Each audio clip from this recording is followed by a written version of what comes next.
अस्सलाम वालेकुम स्टूडेंट। मैं सर खालिद बात कर रहा हूँ आपसे। और लास्ट टाइम हम लिमिट ऑफ द सीक्वेंस के बारे में डिस्कस कर रहे थे। अच्छा, अब देखिए, क्योंकि इसमें एक्सरसाइज जो आगे चल रही है इसमें वो लिमिट ऑफ सीक्वेंस के ऊपर ही है।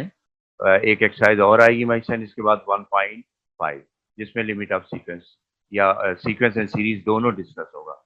Limit of sequence and series दोनों डिस्कस होगा मैक्सन।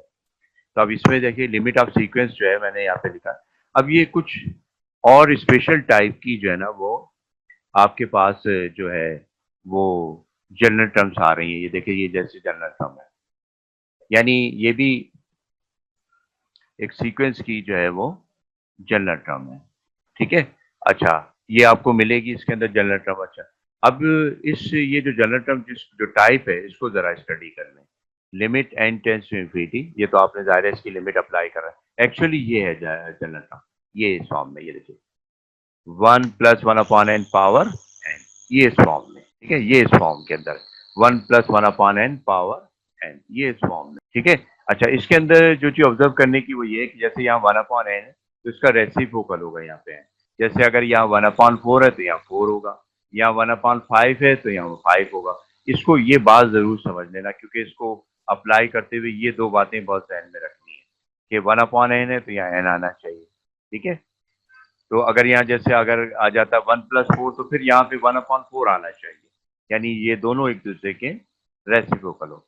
अच्छा, इस पे जब लिमिट अप्लाई की गई है टेंस टू इंफिनिटी तो इसकी वैल्यूज को जब सिंप्लीफाई किया गया है तो वो ई आ रहा है। ठीक है।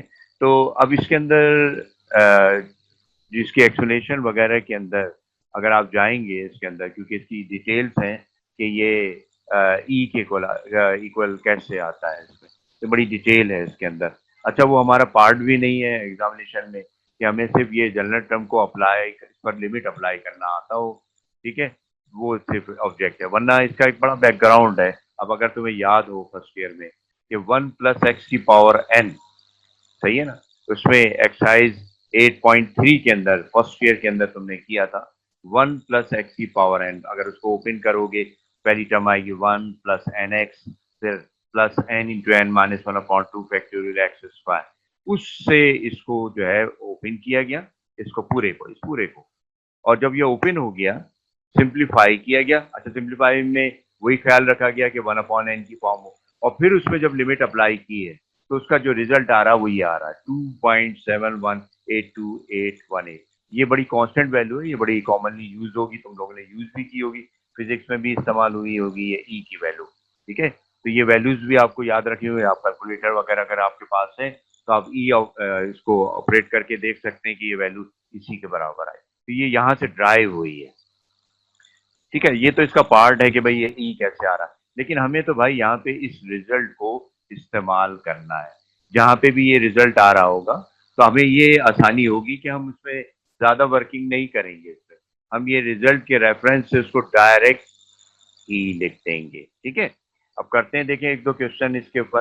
अभी तो फिलहाल जो एक्सरसाइज है उसके क्वेश्चन शुरू के, अगर तुम्हारी बुक खुली हुई है 1.4 में तो उसने ये रिजल्ट भी लिए, लेकिन कुछ और जनरल टर्म भी डिस्कस की गई है। ठीक है, 1 से लेकर के आपके पास जो है वो मेरा ख्याल से 3 तक है। ठीक है, 1 से 3 तक। तो अब इसमें जो है जैसे सीक्वेंस में दिया हुआ है कि भाई find the limit of the sequence n. तो ये देखें आप, ये आपके लिए नई चीज है।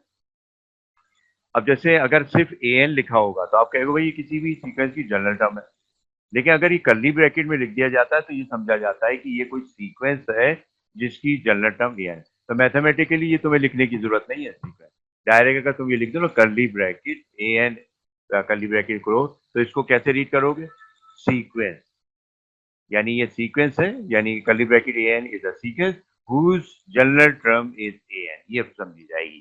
ठीक है, सही है। तो ये सिंबॉलिकली जो है ये तुम्हारे लिए एक नई नॉलेज है, इसमें इसको जहन में रखना। तो अगर कहीं पे ये सिर्फ ये लिख दिया जाए तो तुम ये समझना कि ये कोई सीक्वेंस है और इसकी ये जनरल टर्म। अच्छा, बाद लोग ये ए एन की वैल्यू भी यहाँ लिख देते हैं अंदर, जो उसकी वैल्यू जैसे ये निकली हुई है ना, ये वैल्यू यहाँ ब्रैकेट में लिख देते हैं।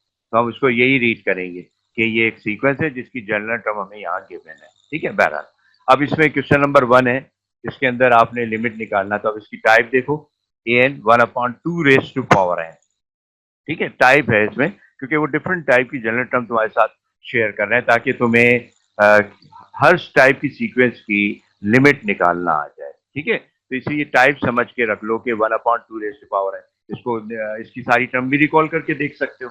अच्छा, limit n tends to infinity an, limit n tends to infinity, ठीक है, और फिर इसमें 1/2 रेज टू पावर n लिख दिया आपने, ठीक है। अब इसमें n की जगह इंफिनिटी पुट करोगे।